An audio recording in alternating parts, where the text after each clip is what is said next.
प्रतियोगी परीक्षा में जांच के नाम पर जनेऊ उतरवाने को लेकर बोली मदन राठौर, इस तरह के मामले आते हैं जो गलत हैं। ऐसा जिसने भी किया है उसे सजा दी गई है। भविष्य में भी ध्यान देने के लिए प्रयास हो, ऐसा काम नहीं करना चाहिए। किसी की भावनाओं को ठेस पहुंचाने का काम नहीं करे। नकल रोकने के लिए कोई भी माध्यम है उसे रोकना चाहिए। इस तरह के बर्दाश्त नहीं किया जाएगा। मदन राठौर ने कहा, ये सोचने वाली बात है, जनेऊ से क्या नकल करेगी। जनेऊ अंदर शरीर से चिपका हुआ है, शरीर से निकालकर उसे बाहर से क्या देखेगा कोई। ये अति शब्द है, प्रयोग करेंगे। ज्यादा जागरूकता दिखाने के लिए करने का काम किया, ये भी ठीक नहीं है। कोई नकल के प्रकरण रोकने के लिए आयोग से बात अलग है, लेकिन इस तरह ज्यादा चीज ठीक नहीं है। आदरणीय भाई साहब से निवेदन करूंगा कि आज आप सब लोगों को रविवार के दिन बुलाया, थोड़ी सी हम अपनी तरफ से क्षमा मांग लेते हैं, लेकिन भाई साहब से निवेदन करूंगा कि आपको इनवाइट किया। एक अत्यंत दुखद हादसा गुजरात के सूरत में हुआ। वहाँ का एक बहुत बड़ा मार्केट है, आगे मोबाइल हटा ले, शिव शक्ति मार्केट। उसमें तहखाने में आग लग गई थी और वो आग इतनी विकराल रूप धारण कर दिया कि उसमें कई घायल हुए। और ऐसा सुनते हैं कि एक व्यक्ति की तो मृत्यु भी हो गई था। और उसमें पूरा मार्केट, जिसमें लगभग मतलब जो सैकड़ों उसमें दुकानें हैं, बहुत बड़ा मार्केट है, मल्टी स्टोरी मार्केट है, वो आज तक उसके अंदर घुसने की स्थिति नहीं है।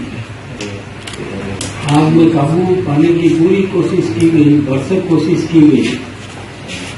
सेफ्टी मेजर्स जो थे वो क्योंकि पहले से बार बार इसका प्रयोग करना चाहिए, बिना किसी घटना के भी उसको चला करके देखना चाहिए था। स्थानीय स्तर पर वो एक निजी मार्केट है और उनकी निजी व्यवस्था है, और वहाँ उन्होंने जो उपकरण चालू होने चाहिए थे कोशिश तो की, लेकिन वो चालू नहीं हुए, जिसके कारण से आग पर तत्काल काबू नहीं पाया जा सका और बहुत बड़ा नुकसान हुआ। मैं सोचता हूँ कि आकलन तो पूरा बाद में आएगा सबके सामने। लगभग 1500 करोड़ रुपए का नुकसान हुआ और जो भवन है उसमें भी बहुत क्षति हुई है। उसके सरिये गर्म होकर के फट गए, ऐसी स्थिति वहां पर बनी है। जैसे कहीं पर भी किसी भी क्षेत्र में दुनिया में कहीं भी ऐसा कोई हादसा होता है तो हमको बहुत दुख होता है। हम सभी सूरत की इस घटना से भी बहुत दुखी हैं, और विशेष रूप से उस मार्केट के अंदर राजस्थान के सर्वाधिक व्यापारी, जिसमें अपने चोरी और लूट का काम किया गहलोत साहब ने।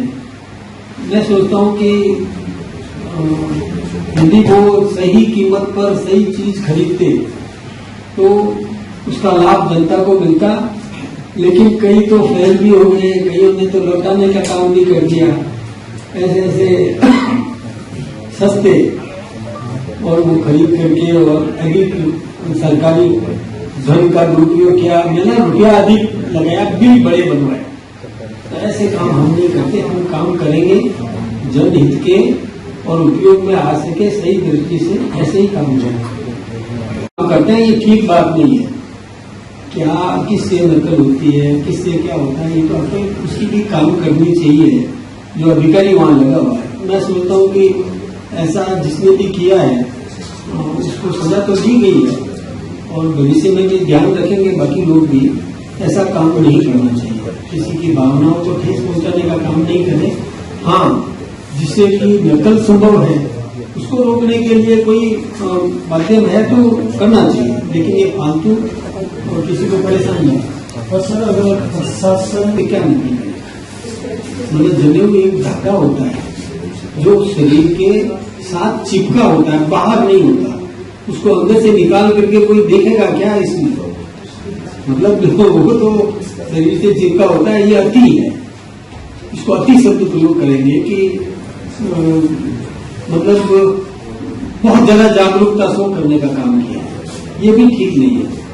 हाँ, किसी में से नकल की जा सकती हो, ऐसा कोई भी उपकरण है तो उसको रोकना जरूरी है।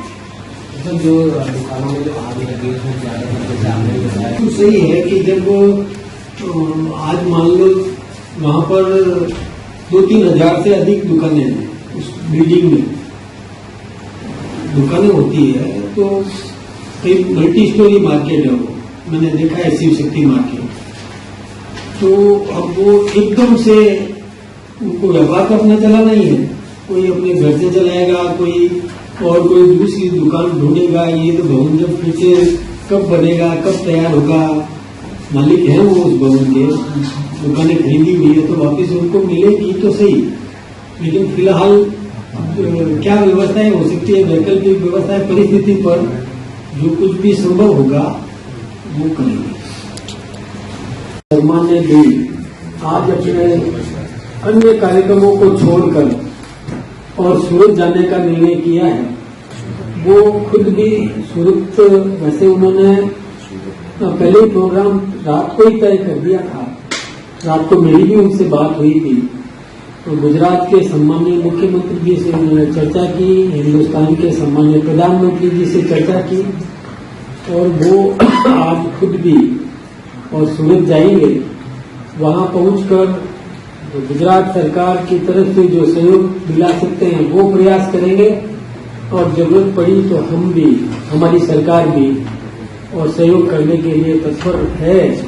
हमारे भाइयों को संभालना, हमारे अप्रवासी राजस्थानियों को संबल देने का काम इस समय बहुत आवश्यक है।